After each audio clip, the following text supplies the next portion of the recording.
अनुच्छेद 3 क्या है? भारतीय संविधान का अनुच्छेद 3 केंद्र सरकार को यह असाधारण शक्ति देता है कि वह देश के अंदरूनी राजनीतिक नक्शे को जब चाहे बदल सकती है। इसके तहत संसद को 5 अधिकार दिए गए हैं। 5 सब आर्टिकल इस तरह है। नए राज्य का निर्माण, किसी राज्य में उसका कुछ हिस्सा अलग करके 2 या 2 से अधिक राज्यों को मिलाकर एक नया राज्य बनाना। राज्य का क्षेत्र बढ़ाना, किसी भी राज्य के भौगोलिक क्षेत्र को बढ़ाना या घटाना। राज्य का क्षेत्र घटाना, किसी भी राज्य के भौगोलिक क्षेत्र को कम कर देना। सीमाओं में परिवर्तन करना, 2 या 2 से अधिक राज्यों की सीमाओं को बदल देना या नाम परिवर्तन करना, किसी भी राज्य के नाम को बदल देना। अनुच्छेद 3 के तहत कानून बनने की प्रक्रिया बहुत अनोखी है। पहले राष्ट्रपति की पूर्व अनुमति ली जाती है। ऐसा कोई भी विधेयक संसद में पेश करने से पहले राष्ट्रपति की मंजूरी अनिवार्य है। किसी भी राज्य की राय बाध्यकारी नहीं है। हालांकि राष्ट्रपति उस विधेयक को संबंधित राज्य की विधानसभा के पास विचार के लिए भेजते हैं, लेकिन राज्य को एक निश्चित समय में जवाब देना होता है। संसद राज्य की राय मानने के लिए बिल्कुल बाध्य नहीं है। अगर राज्य विरोध भी करे तो भी संसद उसे विभाजित कर सकती है। साधारण बहुमत, इस कानून को पास करने के लिए किसी विशेष बहुमत या संविधान संशोधन की जरूरत नहीं होती है। एक साधारण बहुमत से इस विधेयक को पास किया जा सकता है। जिस दिन विधेयक पास होता है उसमें जितने सांसद होते हैं उसके 50% +1 से यह नया राज्य बन सकता है। अब तक इस पर कितने अधिनियम बन चुके हैं? आजादी के बाद से लेकर अब तक अनुच्छेद 3 का उपयोग करके संसद ने कम से कम 30 से अधिक अधिनियम पारित किए हैं। इन्हें मुख्य रूप से राज्य पुनर्गठन अधिनियम कहा जाता है।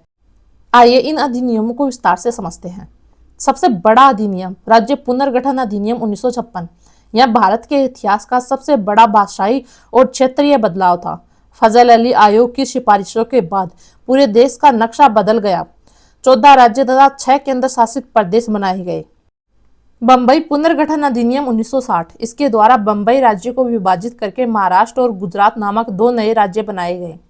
नागालैंड राज्य अधिनियम 1962। असम के कुछ हिस्सों को अलग करके नागालैंड को पूर्ण राज्य का दर्जा दिया गया। पंजाब पुनर्गठन अधिनियम 1966। इसके तहत पंजाब को विभाजित करके पंजाब और हरियाणा राज्य बनाए गए तथा चंडीगढ़ को केंद्र शासित प्रदेश बनाया गया। पूर्वोत्तर क्षेत्र पुनर्गठन अधिनियम 1971। इसके द्वारा मणिपुर, त्रिपुरा, मेघालय को पूर्ण राज्य का दर्जा मिला। वर्ष 2003 के बड़े अधिनियम प्रशासनिक सुविधा और विकास को ध्यान में रखते हुए 3 बड़े राज्यों का विभाजन हुआ। मध्य प्रदेश पुनर्गठन अधिनियम 2000। इससे अलग होकर छत्तीसगढ़ बना। उत्तर प्रदेश पुनर्गठन अधिनियम 2000। इससे अलग होकर उत्तराखंड बना, जो पहले उत्तरांचल था। बिहार पुनर्गठन अधिनियम 2000। इससे अलग होकर झारखंड बना। आंध्र प्रदेश पुनर्गठन अधिनियम 2014। इसके तहत आंध्र प्रदेश को विभाजित करके देश का 29वां राज्य तेलंगाना बनाया गया।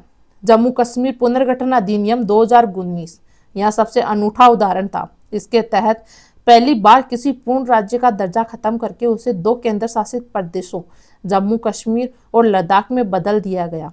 इसके अलावा मद्रास का नाम तमिलनाडु 1968, मैसूर का नाम कर्नाटक 1973, उड़ीसा का नाम ओडिशा 2011 करने के लिए भी नाम परिवर्तन अधिनियम पारित किए गए।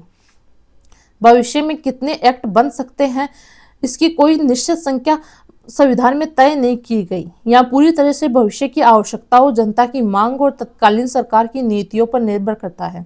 जब तक भारत है तब तक आवश्यकता अनुसार नए अधिनियम बनते रहेंगे। भारत में वर्तमान में भी कई क्षेत्रों से अलग राज्य बनाने की मांगे उठ रही है। यदि सरकार इन्हें स्वीकार करती है तो नए अधिनियम आएंगे। उत्तर प्रदेश का विभाजन। उत्तर प्रदेश को 3 या 4 भागों में बांटा जा सकता है, जिनमें पूर्वांचल, बुंदेलखंड, पश्चिम प्रदेश में बांटने का प्रस्ताव कई बार चर्चा में आ चुका है। गोरखालैंड अधिनियम। पश्चिम बंगाल के पहाड़ी क्षेत्र, दार्जिलिंग आदि को अलग राज्य बनाने की मांग है। बोडोलैंड अधिनियम। असम के भीतर बोडो जनजाति बहुल क्षेत्रों को अलग राज्य बनाने की मांग है। विदर्भ अधिनियम। महाराष्ट्र के पिछड़े क्षेत्र विदर्भ को अलग राज्य बनाने की पुरानी मांग। केंद्र शासित प्रदेशों को पूर्ण राज्य का दर्जा देने के अधिनियम। जम्मू कश्मीर सरकार ने संसद में प्रतिबद्धता जताई है कि स्थिति पूरी तरह सामान्य होने पर जम्मू कश्मीर को फिर से पूर्ण राज्य का दर्जा दिया जाएगा। इसके लिए भविष्य में एक नया पुनर्गठन अधिनियम लाना होगा। दिल्ली और पुदुचेरी, यदि भविष्य में कभी इन्हें पूर्ण राज्य बनाने पर सहमति बनती है तो अधिनियम पारित करना होगा। कई राज्य अपनी सांस्कृतिक पहचान के लिए नाम बदलने का प्रस्ताव केंद्र को भेजते हैं। जैसे पश्चिम बंगाल सरकार ने राज्य का नाम बदलकर बांग्ला करने का प्रस्ताव दिया हुआ है।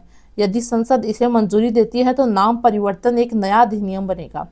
अगर संक्षेप में कहे तो अनुच्छेद 3 भारत के संघीय ढांचे को एक लचीला बनाता है।